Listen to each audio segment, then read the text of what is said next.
আমার হায়াতের কসম, আমার ইমানের কসম, ওই আল্লাহর কসম করে বলছি যে আল্লাহর হাতে আমার জীবন। বর্তমান ফিলিস্তিনের যুদ্ধ শেষ হবে, ইমাম মাহাদি এসে যাবে।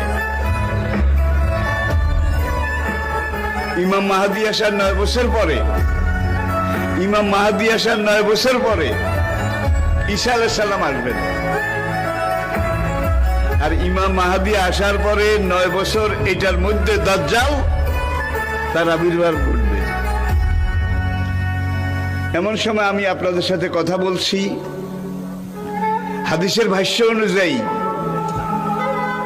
মনে করেন দাজ্জাল আপনার বাড়ির দরজায় এসে দাঁড়িয়েছে। এমন সময় আমি আপনাদের সামনে কথাগুলো বলছি, যেই সময় মনে করেন ইমাম মাহাদি আপনার ঘরের সামনে এসে দুয়ারে কড়া নাড়তেছে।